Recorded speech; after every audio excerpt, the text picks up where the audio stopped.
Bismillahirrahmanirrahim. Assalamualaikum warahmatullahi wabarakatuh. Apa kabar Krestuber semuanya? Semoga kita semua selalu dalam lindungan Allah Subhanahu wa taala.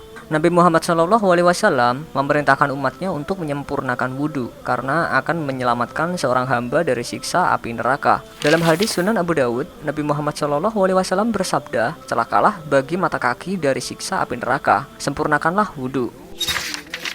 Umat Islam sudah pasti tidak pernah lepas dari wudhu. Ritual ini sangat penting dalam Islam untuk menjaga kesucian dan sebagai salah satu syarat sebelum melaksanakan sholat, sehingga seseorang tidak dianggap sah sholatnya ketika tanpa berwudhu terlebih dahulu, sebagaimana dituliskan di surat Al-Maidah ayat 6, di mana wudhu bisa membersihkan kamu dan menyempurnakan nikmatnya bagimu, supaya kamu bersyukur. Keutamaan wudhu juga ditulis dalam hadis Sahih Al-Bukhari dan hadis Jami At-Tirmidzi, di mana Nabi Muhammad SAW memperingatkan bahwa sholat seorang hamba yang berhadas tidak akan diterima hingga dia berwudu. Dalam dua hadis itu pun dijelaskan bahwa kentut yang berbunyi maupun tidak termasuk ke dalam golongan hadas. Dalam pelaksanaannya memang cenderung berbeda-beda. Tata cara berwudu Nabi Muhammad SAW ditulis dalam hadis Sahih Al-Bukhari, yaitu dengan satu gayung air dengan cara menuangkan air dari gayung ke telapak tangannya lalu mencucinya 3 kali. Kemudian memasukkan lalu mengeluarkannya kembali dengan 3 kali cidukan. Kemudian memasukkan tangannya ke dalam gayung lalu membasuhkan mukanya 3 kali.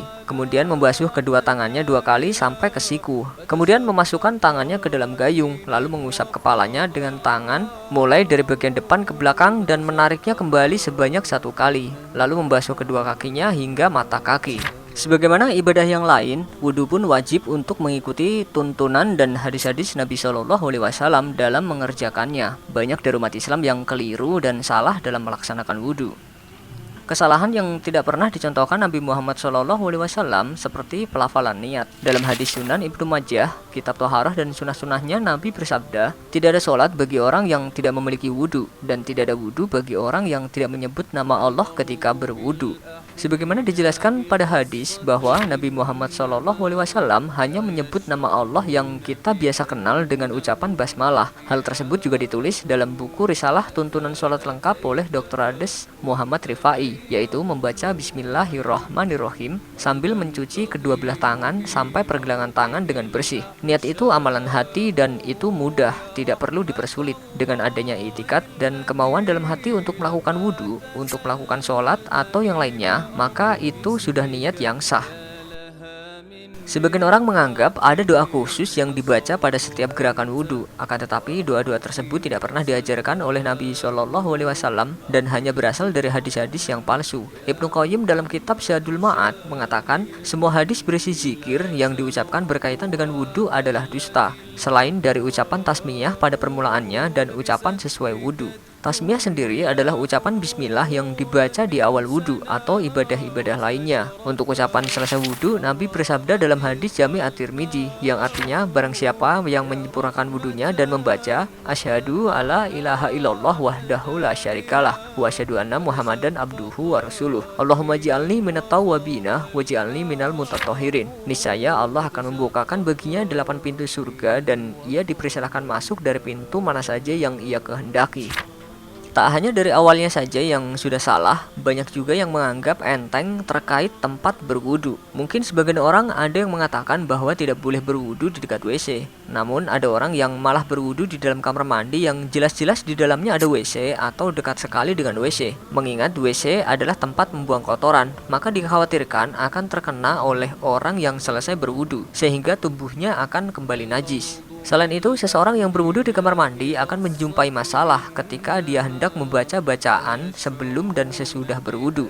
Para ulama sepakat bahwa zikir dengan lisan ketika di kamar mandi hukumnya makruh karena tidak sepantasnya melafalkan kalimat Allah di tempat yang tidak mulia karena banyaknya najis dan kotoran. Dalam hadis Muslim juga diceritakan seorang laki-laki pernah melewati Nabi Muhammad SAW yang saat itu sedang buang air kecil. Lalu dia mengucapkan salam kepada beliau, namun beliau tidak menjawabnya.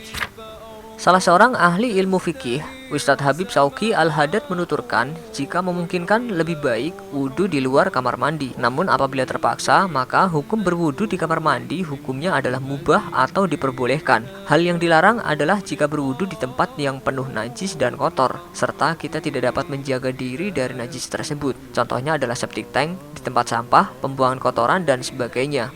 Untuk urusan berwudu pula, karena kondisi kamar mandi dan WC tergabung, maka ulama juga menegaskan bahwa membaca basmalah di kamar mandi hukumnya makruh. Membaca basmalah ketika wudu statusnya disyariatkan. Artinya membaca basmalah ketika wudu termasuk amal yang dibutuhkan. Karena ini dalam kondisi yang dibutuhkan, kita boleh membaca basmalah ketika wudu di kamar mandi.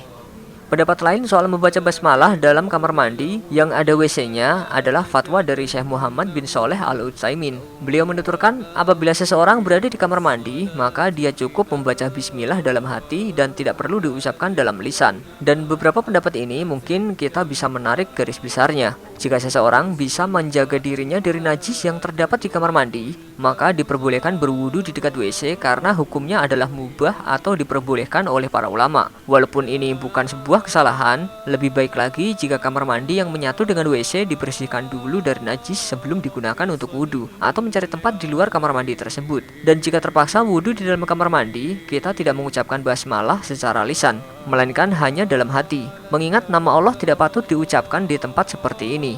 Wallahu a'lam bishawab. Ketika kita melihat umat Islam lain yang tata cara wudhunya berbeda dengan cara yang biasa kita lakukan, bisa jadi sebab mereka mengikuti mazhab yang berbeda dengan kita. Oleh karena itu, dalam hal ini, kebesaran jiwa kita untuk menghargai perbedaan pendapat sangatlah diperlukan. Wassalamualaikum warahmatullahi wabarakatuh.